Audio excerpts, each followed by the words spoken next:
வணக்கம். அந்தர்பல்ட்டி அடித்த செவிலியர், அதிர்ச்சியில் உறைந்த முதல்வர், பைத்தியம் பிடிச்சு பேயாட்டம் ஆடிய பிரேமலதா விஜயகாந்த், கிட்ட நெருங்காம ஓட்டம் பிடித்த பத்திரிகையாளர். இந்த ரெண்டு விஷயங்களை தான் இந்த வீடியோ நம்ம விரிவா பார்க்க போறோம். மறக்காம சப்ஸ்கிரைப் பண்ணிக்கங்களேன். சப்போர்ட் பண்றீங்களா? இப்போ வீடியோவை பார்த்துட்டு வாங்க.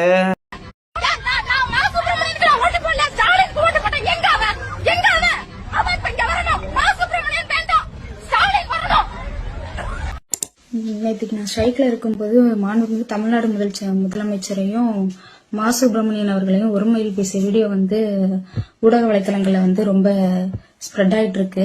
இது யாரும் எனக்கு உதவுறதுக்கு முன் வர மாட்டாங்க. அவங்க இப்போதைக்கு இருக்கிற அரசு தான் எங்களுக்கு உதவணும். இதை மீடியால இருக்கிற ஒரு சிலரின் தூண்டுதல்னாலும் அங்க இருந்த கொஞ்சம் பேர் என்னை ரொம்ப ஃபோர்ஸ் பண்ணதுனால தான் நான் அந்த மாதிரி பேசலனே தவிர மற்றபடி அவங்கள இது பண்ணணும் அப்படின்ற எந்த ஒரு இதுலையும் பேசல. நான் பேசினது தப்புதான். நான் பேசினதை நியாயப்படுத்த விரும்பல. தமிழ்நாடு முதலமைச்சர் ஸ்டாலின் ஐயா அவர்களையும் அமைச்சர் அவர்களையும் நான் ஒருமையில் பேசுறது முழுக்க முழுக்க தவறுதான். இது மன்னிச்சுங்க. நான் பொதுமக்களிடமும் முதலமைச்சர் அவர்களிடம் நான் வருத்தத்தை தெரிவிச்சுக்கிறேன். இது என்னோட வாழ்வாதார பிரச்சனைக்காக நான் கொடுத்த ஒரு வீடியோ தான். இது வாழ்வாதார பிரச்சனை. அதனால இதை யாரும் எதிர்கட்சிகள் யாரும் இதை அரசியலா பார்க்க வேண்டாம், அரசியலாக்க வேண்டாம். தயவு செஞ்சு என்னை மன்னிச்சிருங்க. என்ன ஆவேசமா இந்த பணி நிரந்தரம் அறிவிப்புக்கு முன்பாக இந்த செவிலியர் குரல் கொடுத்திருக்காங்க பாருங்க. பணி நிரந்தரம் ஆகி போய்விட்டது. ஆனா அதற்கு பிறகு அவங்க எப்படி அந்தர்பல்ட்டி அடிச்சிருக்காங்க பாருங்க. இவங்களுக்கு பணி நிரந்தரம் ஆயிருக்குமா அப்படின்னு கேட்டீங்கன்னா நிச்சயமா இவங்களுக்கு பணி நிரந்தரம் ஆயிருக்க வாய்ப்பே கிடையாது அப்படின்னு இவங்க உள்ளத்துக்குள்ள வந்தாச்சு. பொதுவா தமிழக அரசாங்கமானது என்ன சொல்லியிருக்குன்னு கேட்டீங்கன்னா, இப்ப போராடுகின்ற செவிலியர்கள்ல 1000 பேரை முதற்கட்டமாக நாங்க பணி நிரந்தரம் செய்கின்றோம் அப்படின்னு சொல்லியிருக்கிறாங்க. இந்த அம்மாவை பொறுத்த வரைக்கும் திமுக நம்முடைய போராட்டத்துக்கு செவி சாய்க்கவே போறது கிடையாது. அப்படி இருக்கும் பொழுது இவங்களுக்கு என்ன மட்டு இருக்குது, என்ன மரியாதை இருக்குது? இவங்களை எத்தனை ஆண்டு காலம் போராடினாலும் இவங்க காதல விழவே மாட்டேங்குது. சரி, கடுமையா தான் தன்னுடைய எதிர்ப்பை பதிவு செய்யும் என்பதற்காக ஒருமையில பேசிட்டாங்க. ஆனா புசுக்குன்னு 1000 செவிலியர்களை நாங்க பணி நிரந்தரம் செய்வோம் என்று அறிவிச்சிட்டாங்க. ஸோ அந்த லிஸ்ட்ல இந்த அம்மா பேர் வரணுமே. என்ன பண்றது? எத்தனையோ பேர் போராடினாங்க, எத்தனையோ பேர் கோஷம் எழுப்புனாங்க, எத்தனையோ பேர் கண்டன தீர்மானங்கள் ஏற்றினாங்க, பேரணி போனாங்க, உண்ணாவிரதம் இருந்தாங்க, ஆர்ப்பாட்டம் செய்தாங்க, வாகனங்களை மடக்கினாங்க, எத்தனையோ பேர் வசைப்பாடி இருக்கிறாங்க, இல்லைன்னு சொல்லல. ஆனா அவங்க செய்தி எல்லாம் ஊடகத்துல வரல. பாவம், இந்த அம்மாவுடைய செய்தி ஊடகத்துல வந்துடுச்சு. ஸோ முகத்தையும் பார்த்துக்கிட்டாங்க. அப்புறம் யாரு என்னன்னு, எந்த சர்க்கிள் என்று எல்லாவற்றையும் கண்டுபிடிச்சு இந்த அம்மாவை அப்படியே டெம்பரரியா வச்சிருங்கடா. தமிழக அரசாங்கமானது என்ன முடிவெடுக்க போகுதுன்னு தெரியாம வார்த்தை விட்ட இவங்கெல்லாம் அரசு பணியாளர் ஆனாங்கன்னா, இல்ல பணி நிரந்தரம் ஆச்சுன்னா இவங்க எந்த அளவுக்கு ஆடுவாங்க. அதனால கொஞ்சம் அடக்கி வைடா அப்படின்னு கண்டிப்பா உத்தரவு போட்டிருப்பாங்க உயர் அதிகாரிகளுக்கு. அதனால இந்த அம்மாவை பொறுத்த வரைக்கும் நம்ம பேசுனது அப்படியே சமூக வலைத்தளத்துல சுத்திக்கிட்டே இருக்குது. நிச்சயமா இது முதலமைச்சர் வரைக்கும் போயிருக்கும், உதயநிதி வரைக்கும் போயிருக்கும். ஏன்னா இது திமுகவுக்கு ஆப்பு வைக்கிற மாதிரி இருக்குது. அதனால உடனடியாக அந்தர்பல்ட்டி அடிக்கிறாங்க. என்ன அடிக்கிறாங்கன்னு கேட்டீங்கன்னா, அங்க இருக்கக்கூடிய சில மீடியாக்களுடைய செயலாளர் தான் நான் இப்படி பேசி போட்டேன் அப்படின்னு இந்த அம்மா பாத்தீங்கன்னா திடீர்னு அந்தர்பல்ட்டி அடிக்கிறாங்க. ஆனால் இந்த அம்மா மீடியா இல்லை என்று நினைச்சுக்கிட்டு தான் கத்தனாங்கன்னு நான் நினைக்கிறேன். ஏன்னா இந்த அம்மா பேசுகின்ற தருணத்துல தான் மீடியா ஓடி வரும். ஆமாமா, இருங்கம்மா, முறையா பேட்டி அளிங்கம்மா அப்படின்னு சொல்லிட்டு மீடியாக்காரங்க அதுக்கு அப்புறம் தான் இந்த அம்மா கிட்ட வீடியோ எடுப்பாங்க. ஆனால் இந்த செவிலியர் போராட்டத்தை அங்க இருக்கக்கூடிய பல யூடியூப் சேனல்கள் பாத்தீங்கன்னா ரெக்கார்ட் பண்ணிட்டு இருந்து, அப்படி யூடியூப் சேனல்கள் ரெக்கார்ட் பண்ணுகின்ற தருணத்துல தான் உணர்ச்சி வசப்பட்டு இந்த மாதிரி கொந்தளிச்சு விடுவாங்க. இவங்க கொந்தளித்தது நியாயமா அப்படின்னு கேட்டீங்கன்னா நியாயம்தான். ஏன்னா தமிழக அரசாங்கமானது இவங்க கோரிக்கையை பரிசீலிக்கலனா கூட பரவாயில்ல, அந்த அளவுக்கு அடக்குமுறை ஏவிட்டாங்க. இந்த செவிலியர்களை பொறுத்த வரைக்கும் மாதவிடாய் காரணம், 2வது பாத்ரூம் போறதுக்கான சிறப்பான வழி ஏற்பாடு பண்ணாதது, இப்படி அவங்களுக்கு என்னவெல்லாம் கொடுமையை இழக்க முடியுமோ அப்படியெல்லாம் பாத்தீங்கன்னா உடல் ரீதியாக உள்ள ரீதியாக கொடுமைகளை தந்தாங்க. ஏன்னா இதற்கு பயந்துகிட்டாவது இந்த பெண்கள் எங்கேயாவது வெளியே போயிட மாட்டாங்களா? பேண்ட் மாற்ற முடியல, பேண்ட் போட முடியலன்னு சொல்லிட்டு இந்த பெண்களே பாத்தீங்கன்னா அந்த பஸ்ல கதறுவாங்க. ஸோ அந்த அளவுக்கு இவங்களுக்கு எந்தவித வசதியும் பண்ணாம விட்டுட்டாங்க. இந்த போராட்டத்தை ஒடுப்பதற்காக ஒரு பெண்களா இருந்து எவ்வளவுதான் அனுபவிப்பாங்க. ஸோ சாப்பாடு தண்ணி இல்லாமல் கூட இருந்துடலாம். ஆனால் பெண்களை பொறுத்த வரைக்கும் இயற்கை உபாதைகளை அடக்கிட்டு எவ்வளோ நேரம் இருப்பாங்க. அதனால தான் இந்த பெண்களை பொறுத்த வரைக்கும் ஆவேசமாக பேச ஆரம்பிச்சிட்டாங்க. கடைசியில் நம்ம ஸ்டாலின் ஐயாவுடைய குணம் எல்லாருக்குமே தெரியும். சோஷியல் மீடியாவில் ஏதாவது நம்ம பேசிட்டாவே கைது பண்ணி குண்டர் சட்டம் போடுகின்ற அரசாங்கம் இது. ஆனால் பகிங்கரமாக சவால் விடுகின்ற அந்த பெண்மணி சும்மா விட்டுருவாங்களா? அதனால் அந்த அம்மா சொல்கிறாங்க, மீடியாக்கள் அந்த மாதிரி பண்ணிட்டாங்க, நானும் அப்படி பேசிட்டேன் அப்படின்னு அந்த அம்மா சொல்கிறாங்க. எதிர்கட்சிகள் நான் பேசுனதை வச்சு அரசியல் பண்ணாதீங்க, என்னுடைய வாழ்வாதார பிரச்சனை, அதுதான் நான் மன்னிப்பு கேட்டுறேன் அப்படின்னு சொல்லியிருக்கிறாங்க. வார்த்தையை விட்டுட்டா போதுமே, நம்ம ஆளுங்க தான் அதை வானத்துக்கு பூமிக்கும் எடுத்து வச்சு கொண்டாடுவாங்களே. ஒரு நல்ல விஷயம் தெரியுமா, இந்த அம்மா பேசின விஷயங்கள் எந்த ஒரு மீடியாவிலும் வரல அப்படின்னு அடித்து சொல்லலாம். ஆனால் திமுக எதிராக இருக்கக்கூடிய சேனல்களில் வந்தது. ஆனால் மற்றபடி எந்த ஒரு மெயின்ஸ்ட்ரீம் மீடியாவிலையும் வரவே இல்லை. அது ஒரு பெரிய லக்கு. ஆனால் உண்மையாகவே அதிமுகவை இந்த மாதிரி பேசிட்டு இருந்தா எல்லா டிவியும் இந்த அம்மா பேசுனதை வச்சுக்கிட்டு விவாதம் நடத்தியிருப்பார்கள். செவிலியர்னு விடுங்க, அவங்க ஒரு பெண்ணுங்க. என்னங்க ஜெயலலிதா பார்த்தீங்கன்னா இந்த கட்சிக்கு தலைவராக இருந்தாங்க, அவங்க ஒரு பெண்ணு. ஆனால் அந்த கட்சி வழிநடத்தக்கூடிய எடப்பாடி பழனிசாமி இந்த பெண்களை நடத்துகிற விதமா இது. பெண்களுக்கு எவ்வளோ பிரச்சனை இருக்கும் அடிப்படையாக சொல்லுங்க. அதை கூட இந்த அரசாங்கம் செய்யலிங்க. ஏன்னாங்க கிளாம்பாக்கம் பேருந்து நிலையத்தில் போறாருன்னா என்னங்க, என்ன அவங்க என்ன ஏசி ரூமை கட்டி கொடுத்துருக்காங்க? பயணிகள் போறாங்க வராங்க, நடுத்தருவில் நின்று போராடுறாங்க. அவங்கள கொண்டு போய் எந்த இடம் தண்ணி வசதிக்குதா பாத்ரூம் வசதிக்குதான்னு சொல்லிட்டு எங்கேயோ ஒரு இடம் இறக்கி விட்டு போறாங்களே.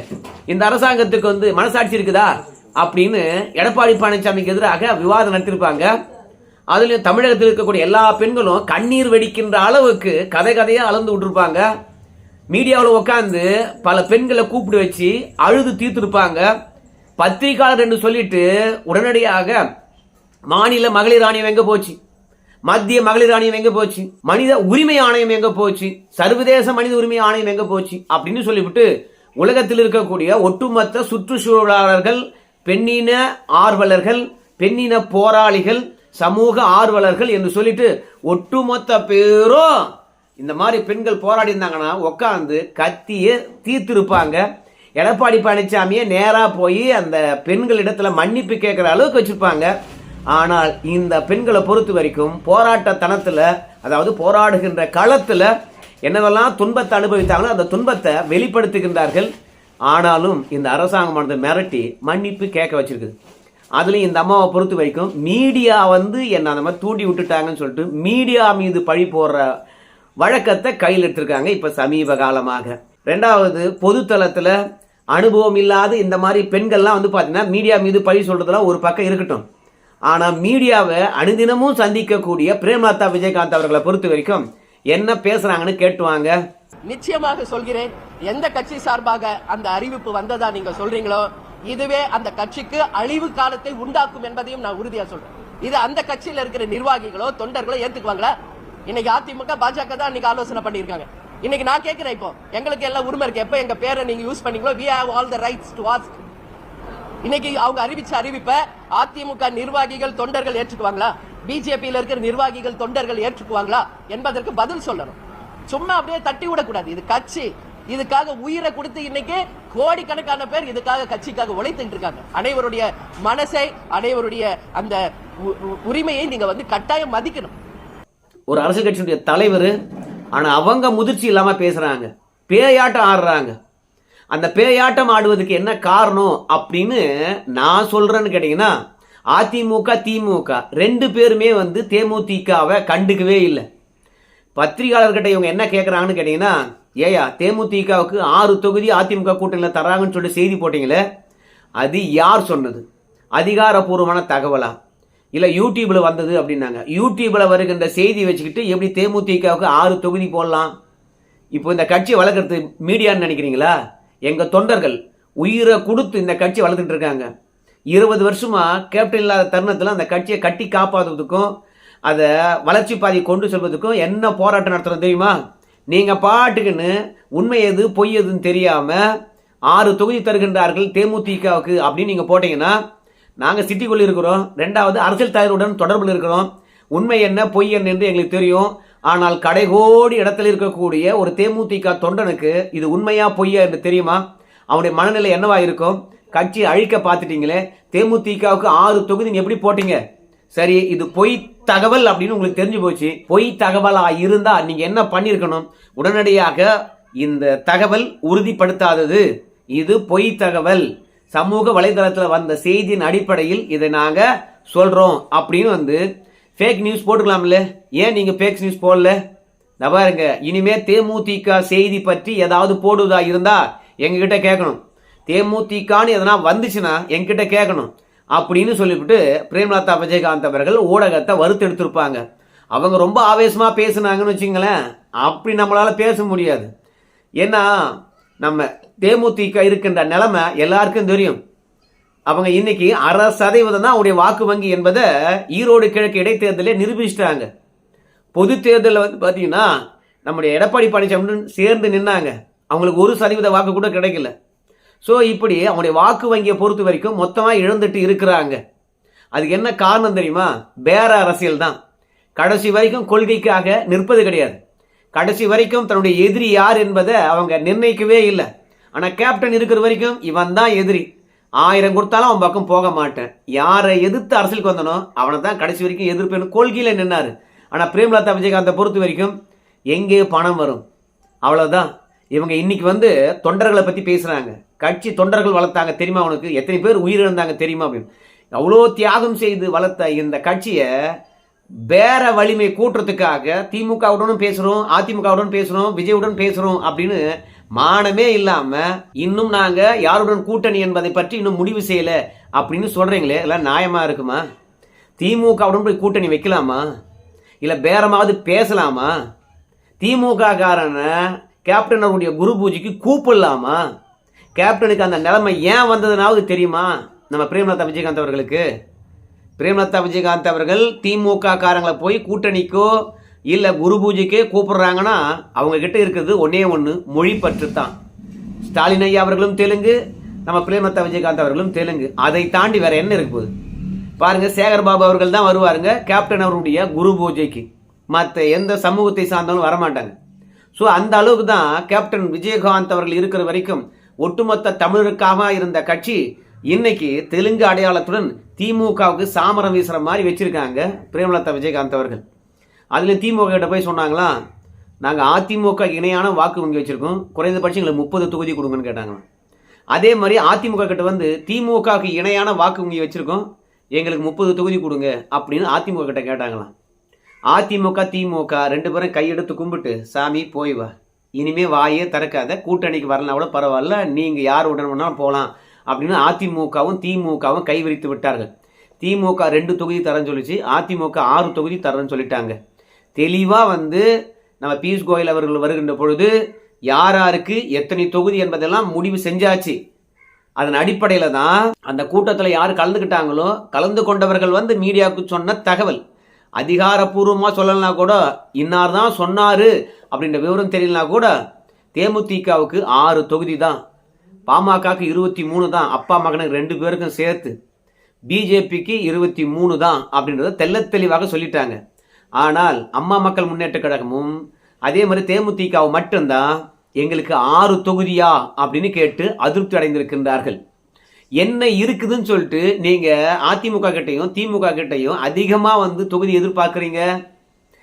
தேமுதிகவுக்கு நல்லாவே தெரியும், எடப்பாடி பழனிசாமியை கூப்பிட்டு சொல்லிட்டு இருப்பார், ஏமா உங்களுக்கு 6 தொகுதி தான், அதுக்கு மேல கொடுக்க முடியாது, உங்களுடைய தொண்டர்களை கன்வின்ஸ் பண்ண வேண்டியது உங்க பொறுப்பு, நம்ம கூட்டணியில இன்னும் நிறைய கட்சிகள் வர வேண்டியது இருக்குது, இப்ப பிரித்திருப்பது நாங்களே சில தொகுதிகளை விட்டு கொடுக்க வேண்டி வரும் அப்படின்னு எடப்பாடி பழனிசாமி சொல்லியிருக்கின்றார். ஒருவேளை ஜான் பாண்டியன் அவர்கள் வந்தாலும் டாக்டர் கிருஷ்ணசாமி அவர்கள் வந்தாலும் அதிமுக நிற்கின்ற 170 தொகுதியிலிருந்து தான் அவங்களுக்கு தொகுதி கொடுக்க போறாங்க. ஸோ அதனால அதிமுகவை இன்னும் குறைச்சு கொள்ள போகுது, அதனால 6 தொகுதி தான் உங்களுக்கு அப்படின்றத அழுத்தம் திருத்தமாக சொல்லியிருக்காங்க. நம்ம நிலைமை இப்படி தவறி போச்சு, பாமக 2ஆ உடஞ்சிருக்குது, அதுக்கு 23 தொகுதியா, ஆனால் நமக்கு 6 தொகுதி தானா?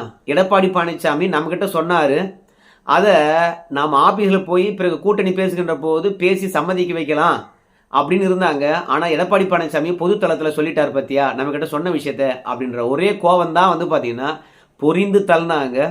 அதுலேயும் ஊடகவியலாளர்களை பொறுத்த வரைக்கும் இனிமேல் தேமுதிகவுடைய செய்தி போகிறதா இருந்தால் அவங்ககிட்ட அனுமதி கேட்கணுமா? இது வரைக்கும் ஊடகத்தில் இந்த மாதிரி யோக செய்தி வந்ததே கிடையாதா? தேமுதிகவுக்கு 10 தொகுதி என்று இதுக்கு முன்பெல்லாம் செய்தி வந்ததே கிடையாதா? இல்லை கடந்த தேர்தல்களில் தேமுதிகவுக்கு எத்தனை தொகுதி என்று யூகமாக சொன்னதே கிடையாதா? அப்போதெல்லாம் ஏன் கொதித்து எழலை? இன்னைக்கு தெளிவாக தெரிஞ்சு போச்சு. 6 தொகுதி தான், வந்தாவா வராட்டா போ அப்படின்னு சொல்லிட்டாங்க. திமுகவில் 2 தொகுதி தான், வந்தாவா வராட்டா போ அப்படின்னு சொல்லிட்டாங்க. எடப்பாடி பழனிசாமியை பொறுத்த வரைக்கும் இன்னும் தெளிவாக சொன்னார். இந்த விருதுநகர்லாம் கொடுக்க முடியாது. விருதுநகருக்கு எங்கள் கட்சியில் 2 பேர் போட்டி போடுறான். ஒன்று மாப்பையா பாண்டியன் போட்டி போடுறாரு, 2வது KT ராஜேந்திர பாலாஜி போட்டி போடுறாரு. அதனால் அந்த தொகுதியெலாம் கொடுக்க முடியாது, போ அப்படின்னு சொல்லிட்டு இந்த தொகுதியை குறி வச்சுலாம் வர்ற வேலைலாம் வேண்டாம் அப்படின்னு சொல்லிட்டு எடப்பாடி பழனிசாமி தீர்க்கமாக சொல்லிட்டாரு. அதனால் நம்மக்கிட்ட பேசுகிற விஷயங்கள் மீடியாவுக்கு விட்டுட்டாங்களே அப்படின்றதுக்காக தான் எடப்பாடி பழனிசாமி மீது இருக்கின்ற கோபத்தை தான் பார்த்தீங்கன்னா ஊடகத்தின் மீது காட்டினாங்க. எப்போதுமே சரி, ஊடகத்து இடத்துல இந்த மாதிரி செய்திகளை உலா விடுவாங்க. கட்சியினுடைய மனநிலை என்ன இருக்குது அப்படின்னு தெரிஞ்சுக்கலாம்.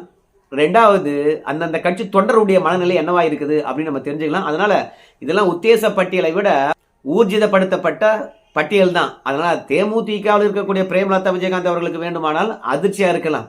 கட்சியை வளர்த்துருக்கணும். அதை விட்டு சும்மானா உட்காந்து எப்போ பார்த்தாலும் பேரத்தை பேசிட்டே இருந்தா இல்லை. நம்ம பசுமன் முத்துராமலிங்க தேவரையா இருக்காங்க பாரு, அவருக்கு குரு பூஜை கொண்டாடுறாங்க பாரு. அதை மாதிரி கேப்டன் அவர்களை ஒரு கடவுளாக மாற்றணும், குரு பூஜை செஞ்சணும் அப்படின்னு எப்போ பார்த்தாலும் சோத்தை போட்டுக்கிட்டு குரு பூஜை நடத்துகிற வேலையில் இறங்கினா. அதனால் தேமுதிகவில் இருக்கக்கூடிய தலைமை கட்சி நடத்தலை. அவங்க கட்ட பஞ்சாயத்து பண்ணி கந்து வெட்டி மாதிரி ஒவ்வொரு கட்சிக்கிட்டையும் பேரம் பேசுகிறாங்க. தொகுதியை விட பார்த்தீங்கன்னா கேஷ் தான் முக்கியம் அவங்களுக்கு. அதுலேயும் பிரேமலதா விஜயகாந்த் அவர்களை பொறுத்த வரைக்கும் சொல்லவே தேவையில்ல, வாய் விட்டு வெளிப்படையாக கேட்பாங்க. ஒரு தொகுதியை கொடுத்து அதற்கு மேலே எத்தனை லட்சங்கள் கொடுக்குறீங்க, எத்தனை கோடிகள் கொடுக்குறீங்க அப்படின்னு கேட்பாங்க. அதே மாதிரி மேலவை MP எத்தனை கொடுப்பீங்க அப்படின்னு சொல்லுவாங்க. தகுதியே இல்லாமல், அதே மாதிரி அதனுடைய வலிமை என்னன்னு தெரியாமல் அதிமுக மற்றும் திமுகவுடன் ஒப்பிட்டு தொகுதிகளை கேட்பாங்க. அந்த மாதிரி நிலைமையாக இருக்குது. அதனால பிரேமலதா விஜயகாந்த் அவர்களை பொறுத்த வரைக்கும் ஊடகத்தின் இடத்துல கோபித்து கொண்டது நமக்கு ஏற்படுவது கிடையாது. ஊடகத்தினரை பொறுத்த வரைக்கும் யோகியமா என்று கேட்டீங்கன்னா, ஊடகத்தினரை பொறுத்த வரைக்கும் யோகியம் கிடையாது. ஆனா பிரேமலதா விஜயகாந்தை பொறுத்த வரைக்கும் ஊடகத்தில் இருக்கிறவனை விட யோகியசாலி கிடையாது. பணமே குறியா இருக்கக்கூடியவங்க. கொள்கையில பாத்தீங்கன்னா உறுதியா இருக்க மாட்டாங்க. திமுகவில் இருக்கக்கூடிய கூட்டணி கட்சிகளை பாருங்களேன், பிஜேபி எதிர்ப்பு என்ற ஒற்றை கொள்கையில உறுதியா இருக்கிறாங்க. தொகுதி கொடுத்தாலும் தொகுதி கொடுக்காவிட்டாலும் நம்ம முதலமைச்சர் பின்னாடி தான் நிற்பாங்க.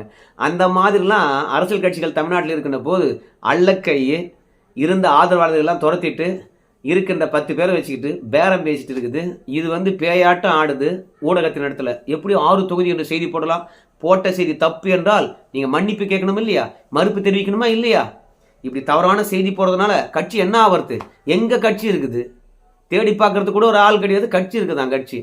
அதனால தேமுதிக என்ற ஒரு கட்சி ஒழுங்கான இடத்துல இந்த முறை கூட்டணி வைக்கலன்னா அடுத்த முறை லென்ஸ் வச்சு பார்க்கறதுக்கு கூட ஒரு ஆள் இருக்க மாட்டாங்க. கடைசியில் பார்த்தீங்கன்னா அந்த கல்யாண மண்டபமும் நம்ம பிரேமலதா விஜயகாந்தும் அவங்க தம்பி மட்டுமே பார்த்தீங்கன்னா ஒண்டியாக சுற்றிட்டு இருப்பாங்க. நாங்கள் தான் கட்சின்னு சொல்லிட்டு. சரி நண்பர்களே, பிரேமலதா விஜயகாந்த் மீது எனக்கு நல்ல அபிப்பிராயம் இப்போ கிடையாது. கேப்டன் இருக்கும்போது இருந்தது. அவங்க கட்சியை பார்த்தீங்கன்னா அடமானம் வச்சு காசு வாங்க பார்க்குறாங்க. அதனாலேயே இவ்வளோ கடுமையான விமர்சனம். சரி நண்பர்களே, தூய்மை பணியாளர்கள் யாரெல்லாம் திமுகவுக்கு எதிராக ஆவேசமாக போராடினாங்களோ அவங்களை எல்லாம் இந்த அரசாங்கமானது நிரந்தரம் பண்ணுமா இல்லை அல்பாயுசில் விட்டுருமா? உங்கள் கருத்தை சொல்லுங்க. நன்றி.